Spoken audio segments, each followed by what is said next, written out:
Bonjour à tous, j'espère que vous allez bien. Je vous remercie pour tous les nombreux messages que j'ai reçus pour me souhaiter la nouvelle année. Je vous remercie à tous, je vous souhaite à tous aussi, à vous spécialement, une excellente année et surtout santé et longue vie, puisqu'on sait que le monde va mal, mais on espère que des gens bien, des gens spirituellement actifs, protégés par là-haut, ils vont s'en sortir et je l'espère. Puisqu'on aura besoin dans les temps futurs de gens comme vous, qui sont croyants, qui sont spirituels, peu n'importe la religion et la croyance, peu n'importe qui ont pris, l'essentiel c'est la foi en cette énergie protectrice et en soi-même bien sûr. Donc encore un énorme merci. Je voulais faire une petite vidéo qui concerne plus la numérologie, un petit peu pour expliquer. Donc vous savez que chaque personne à la naissance ramène avec elle son héritage futur, c'est-à-dire tout ce qu'elle va vivre, son destin. Il y a un destin qui va être scellé et puis un qui va être plus facilement maniable et changeable.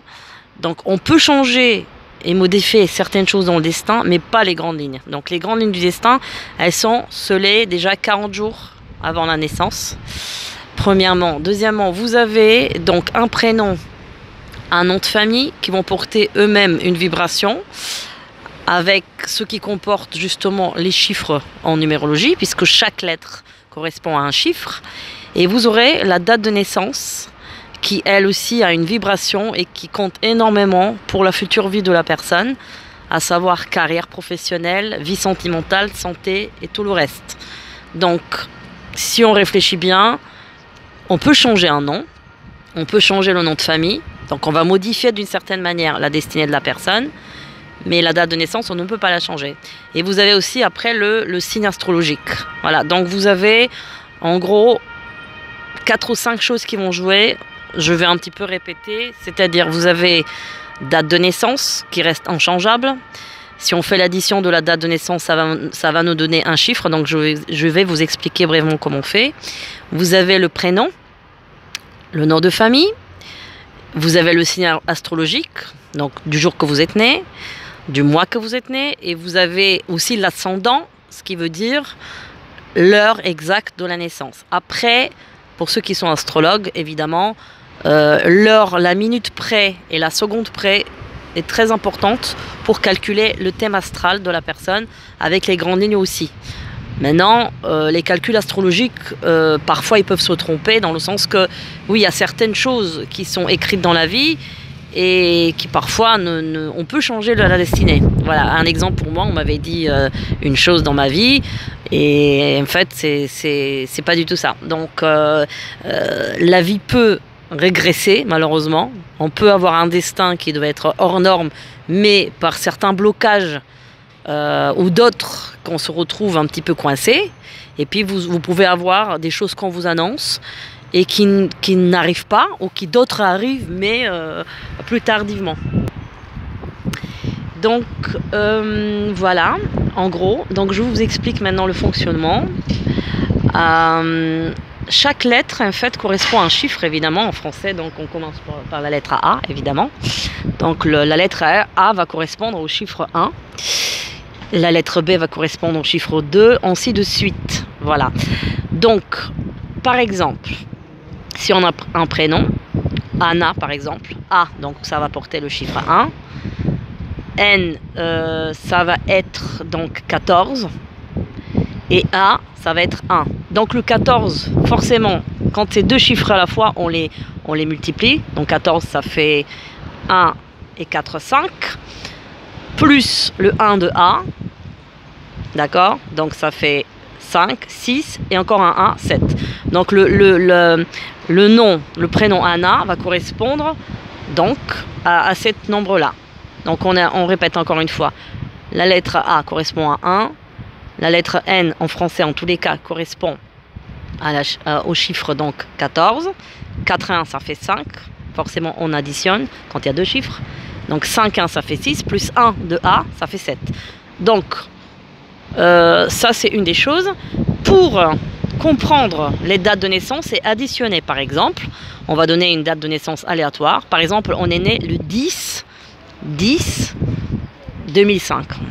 Voilà, on prend cette date de naissance. Donc, en sachant que tous les 9, on les compte pas, on les barre. Donc, le 9, il ne compte pas. Donc, le 10, ça fait 1, parce que le 0, il compte pas aussi. 10, encore le mois d'octobre, ça fait 1. Et 2005, 5 plus 2, ça fait 7. Donc, en total, ça fait 7, 8, 9. Donc, la personne qui est née le 10-10-2005 va correspondre au chiffre 9.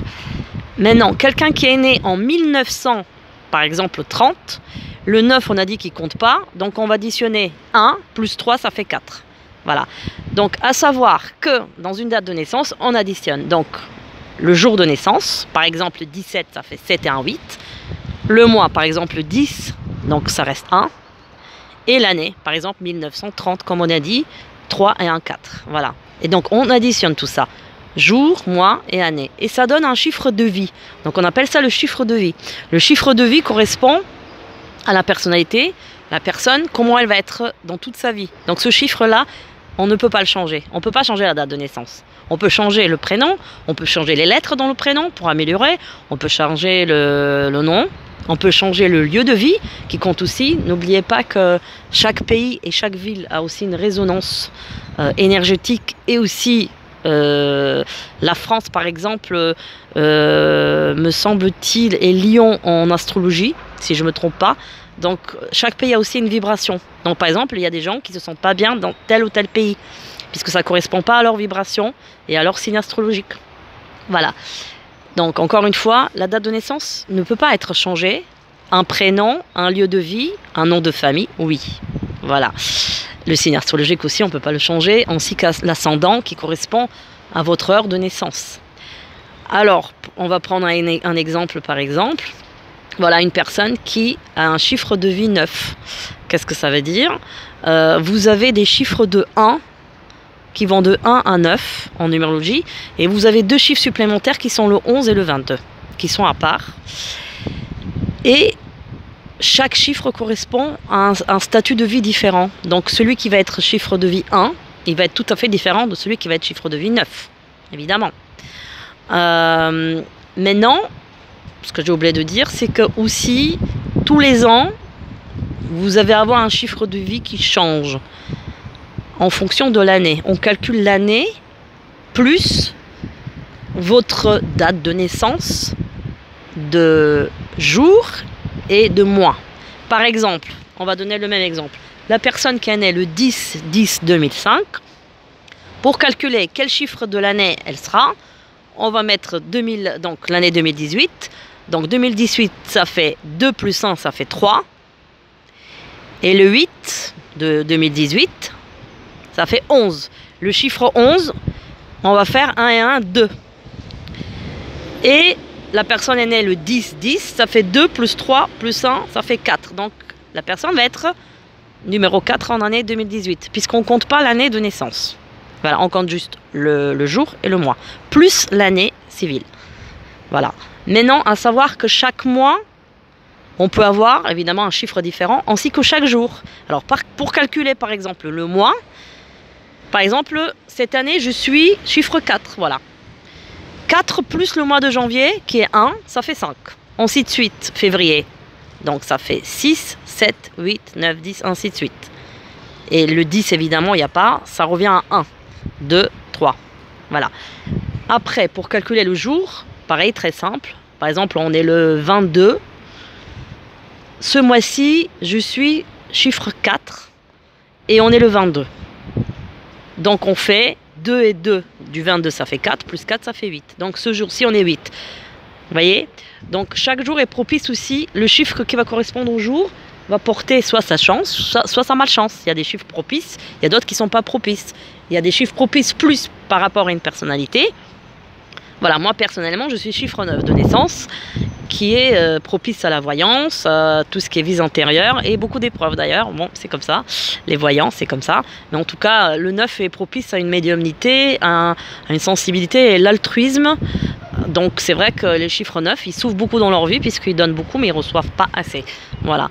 Maintenant, on va expliquer en bref comment sont donc les chiffres. Quel est leur impact. Donc on va commencer par le chiffre 1.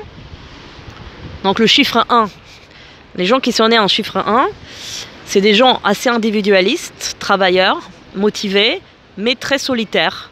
Donc c'est des gens qui aiment bien avancer professionnellement. En tout cas, leur vie privée est un petit peu difficile. Ils sont très solitaires.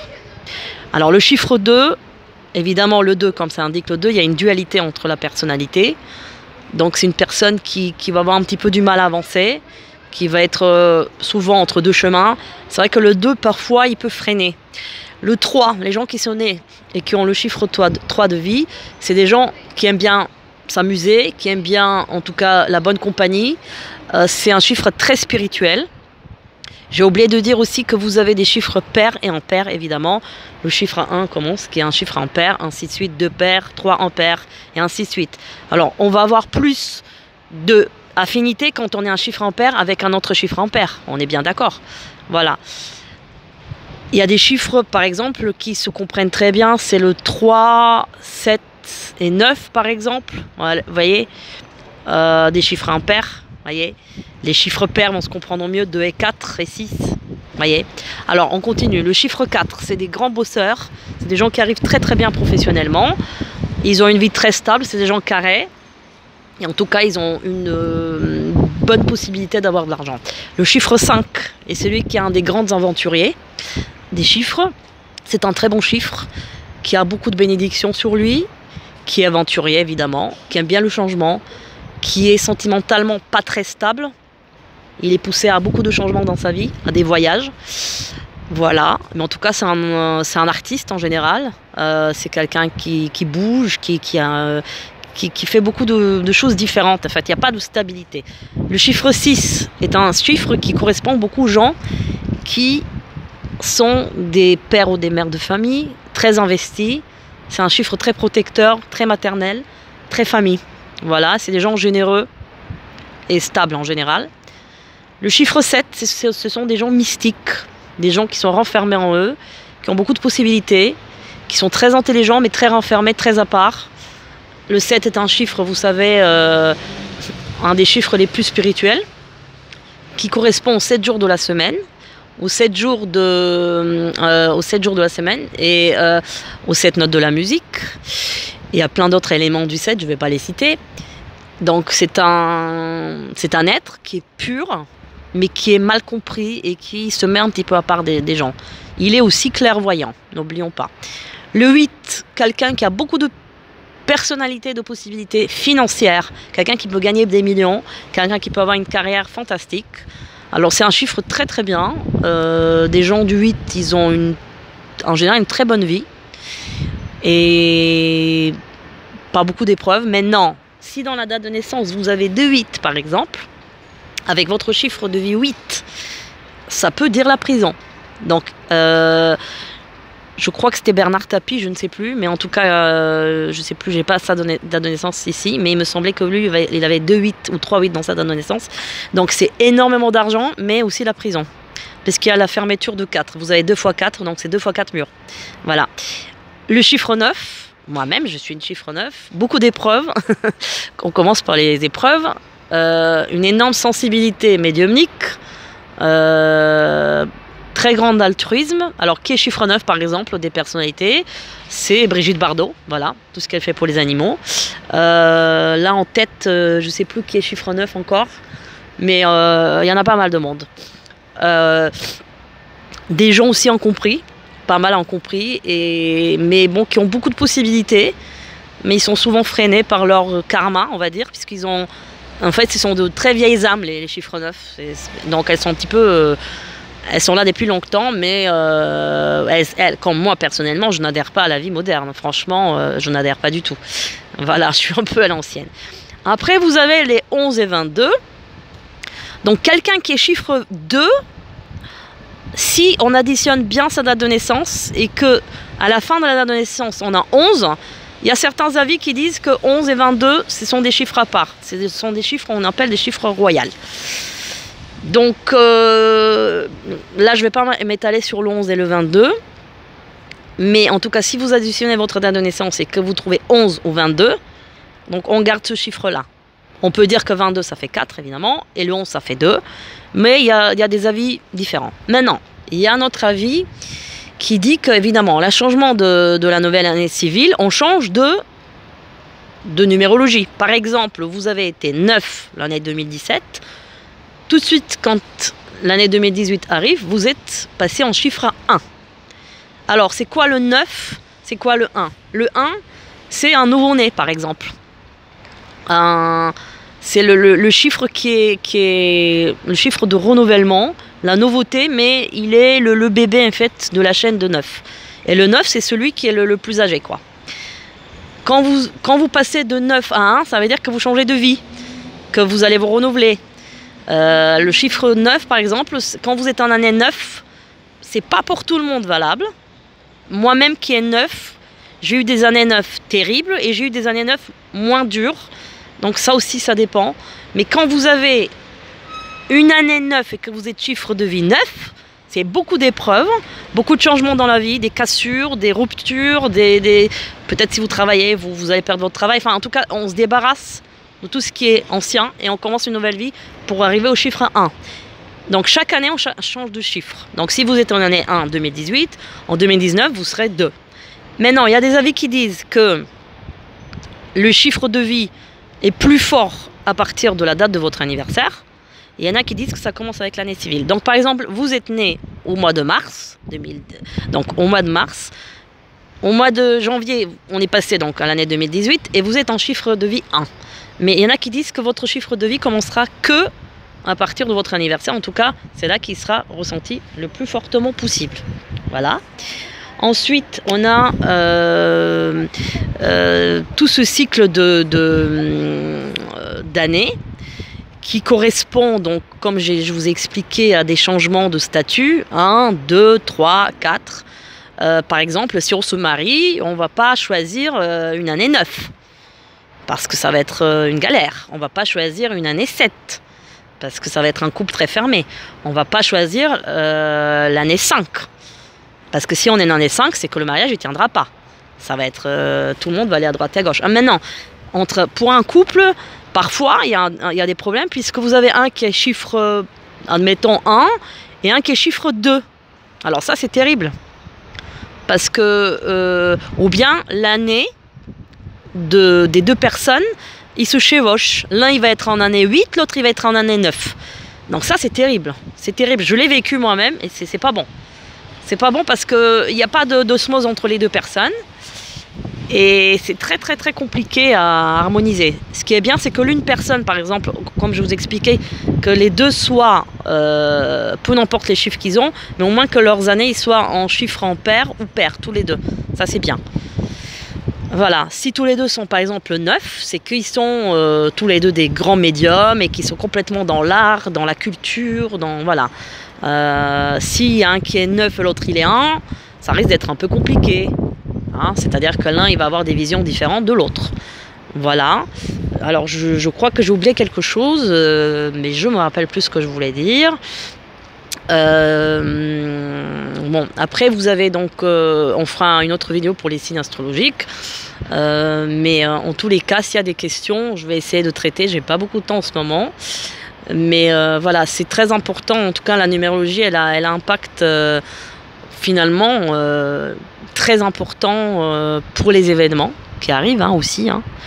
Voilà. Ben, écoutez, j'espère que vous allez aimer cette vidéo qui a été faite tout à fait à l'improviste. Voilà.